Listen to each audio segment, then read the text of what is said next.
3 matchs du coup au programme, dont le premier entre Nets et Sixers, le premier Free Max. Free 115. Dans le premier du coup entre Sixers et Nets, le premier match de la série à Brooklyn. Un match qui, si je peux me permettre, était à chier. Voilà, Oh, c'était le pire de la nuit, hein. Ah, mais le Oh pire, le là pire, le là. pire des playoffs pour Qu'est-ce l'instant, qu'on hein. s'est fait chier. Ah, qu'est-ce qu'on s'est fait? On s'est vraiment fait chier. Il n'y avait vraiment rien pour qui allait. Ni les Ni le stars, dormissant. ni les arbitres, ni le jeu, ni les cerveaux. Il n'y avait vraiment rien qui allait.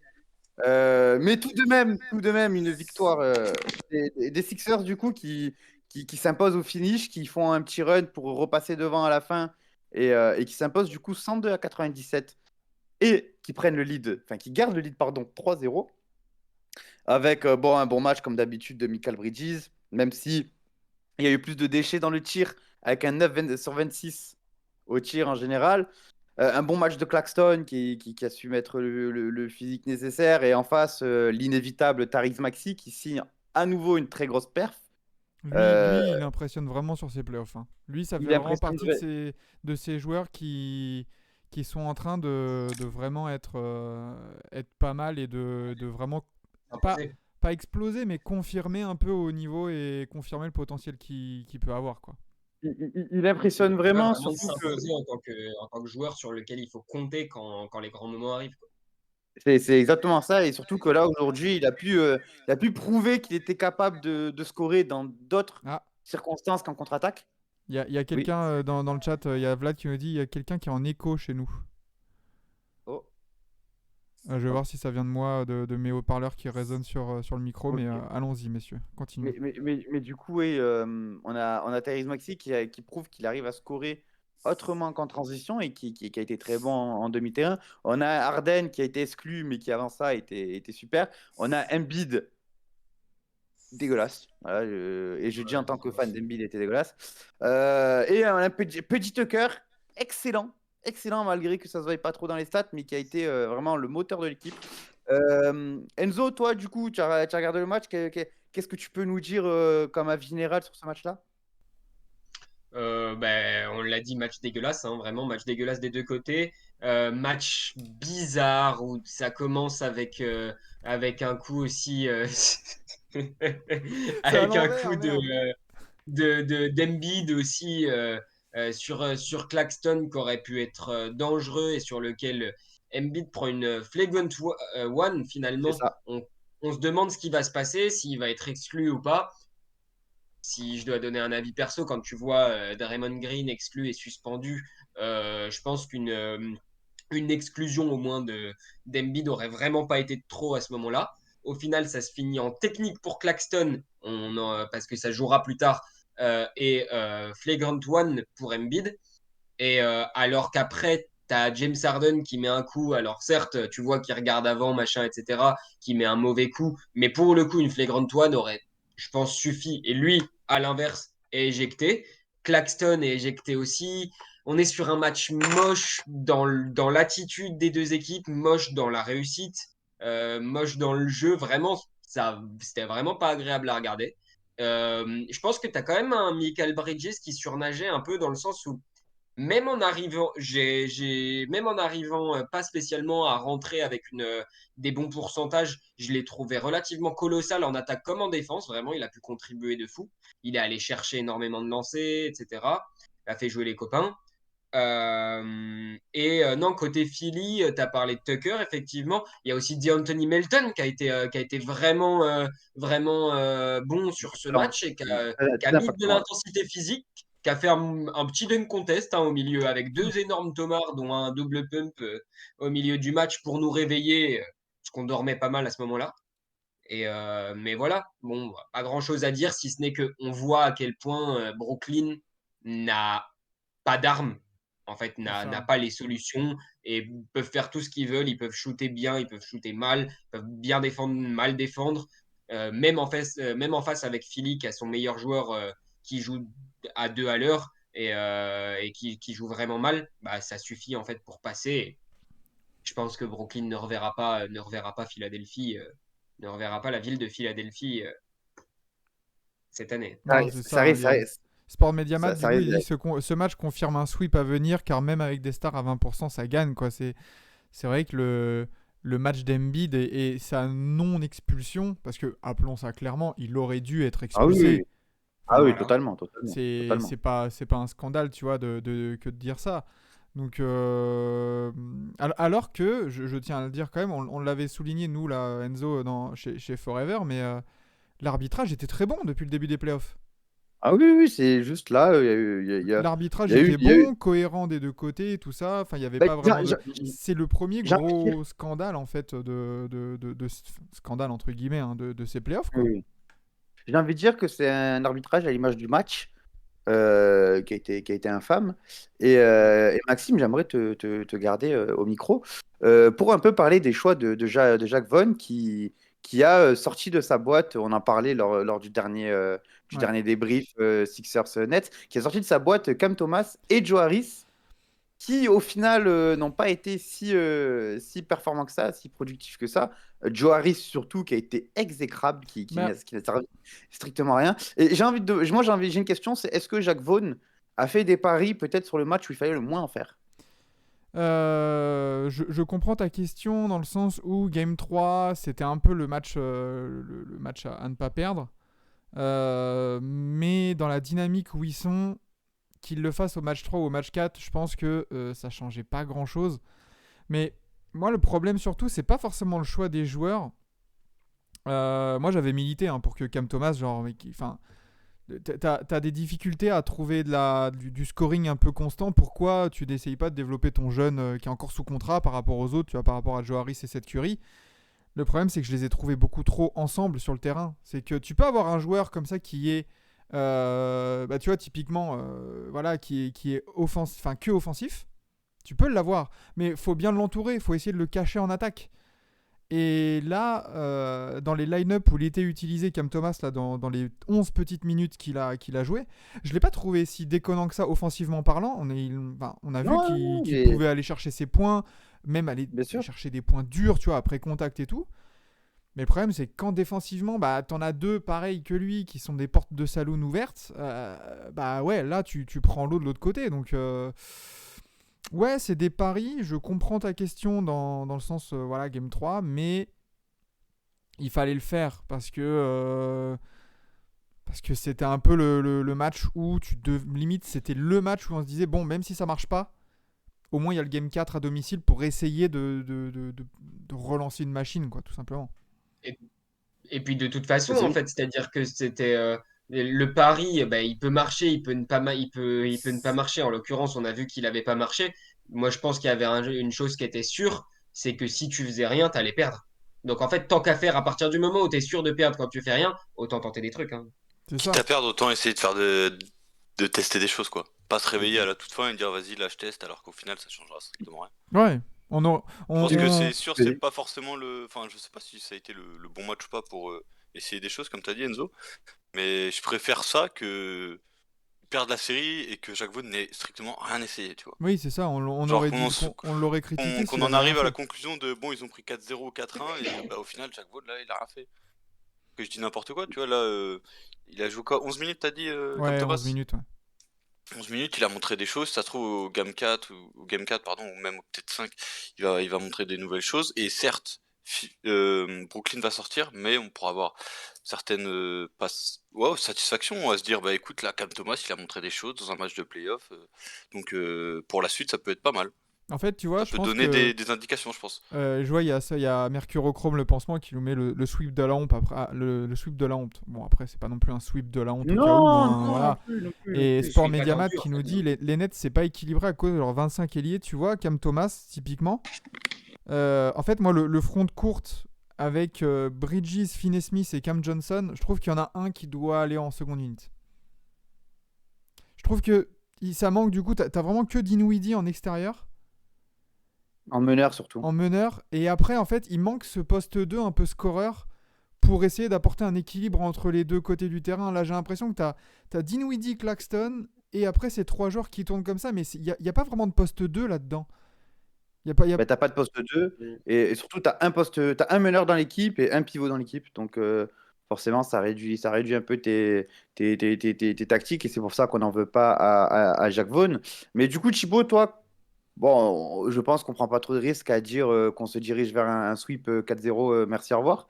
Mais du coup, comment tu imagines cet été pour les Nets? Est-ce que ça restera une année un peu de transition dans laquelle Jacques Vaughn sera toujours permis de faire des expériences, etc. Ou alors tu dois, dès le début, te remettre dans un objectif d'accéder aux playoffs? Moi, je pense que les playoffs restent un bon objectif pour les Nets de la saison prochaine, parce qu'ils ont voilà les pièces qui sont recherchées par certaines équipes qui vont être utiles en défense, vont apporter du jeu extérieur, du hustle, ce genre de choses. Et donc à eux après de faire des bons trades si possibilité il y a. Faut essayer quand même d'afficher un roster assez sérieux à la rentrée. Et pour aborder par exemple le rôle de Cam Thomas, moi je le verrais bien en sixième homme, un peu à la Tyler Hero comme l'année dernière, qui peut très Un bien peu, surprendre et être candidat au titre parce qu'on sait que un- c'est un gars qui peut s'enflammer et qui peut te Un peu mettre à la sa Jordan vingtaine Poole, de hein. points. moi j'allais dire plus un style de jeu qui correspond parfaitement plus, un plus à Jordan Clarkson.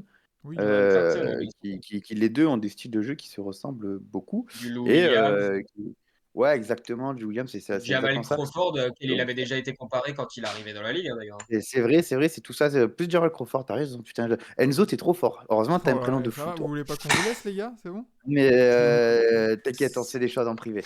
Mais, oui, le sweep va arriver. Je pense qu'il n'y a aucun Moi, je risque suis pas dessus. d'accord. Je pense que les Nets vont prendre le 4 et ça va finir en 5 à Philly, je pense. Ils vont Ah, en prendre un moi, à Ah l'orgueil. ouais. par contre, moi, j'ai une question. J'ai une Je me question méfierais qui, plus de Philly que de Brooklyn en fait. tu vas dans le sens de ma question. Thibaut, et je pense que c'est une question sur laquelle on peut ensuite clôturer et passer sur l'autre match de la nuit. Est-ce Oh, toi, que... tu vas vite, hein? Non, mais parce que c'est une question large, qu'on va prendre du temps. Ah, Ah. ça, tu me l'as... Oh, monsieur, vous n'êtes pas présentateur aujourd'hui, ok? Oui, mais wesh. Quand même. Est-ce que... Est-ce que... Et puis en plus, c'est un match de merde, tu veux dire quoi sur un match de merde? Est-ce que cette série-là est vraiment une bonne série pour Philly pour préparer Boston? Je développe. On sait que Boston sera une série qui va arriver, je pense, sans trop de surprise non plus, qui sera assez physique, assez dense, et dans laquelle tu auras besoin de maîtrise et de ne pas te tromper parce que ça risque de te coûter cher.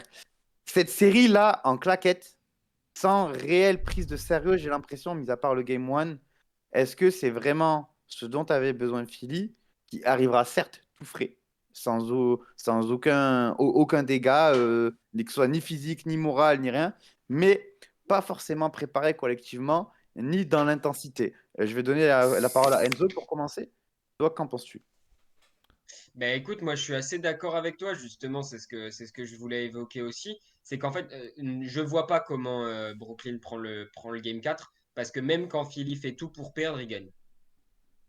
En fait, même quand il faut, là tu le vois, ils ont joué d'une manière exécrable et ils ont gagné quand même. Donc il suffit qu'au game 4, ils jouent moyen moins pour en mettre 20 en fait. Enfin, c'est vraiment c'est assez fou. Mais par contre, ouais, c'est que du coup, tu vois qu'ils jouent vraiment en première vitesse et qui foulent vraiment pas leur talent.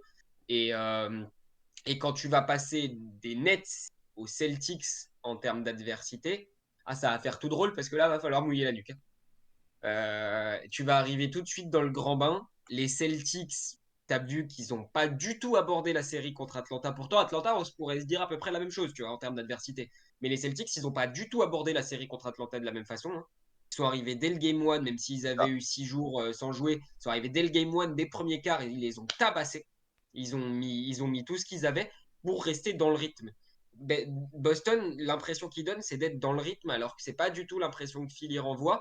Et donc, du coup, si ça s'entrechoque, surtout en plus, si les deux finissent en 4, ils vont arriver avec à peu près le même repos.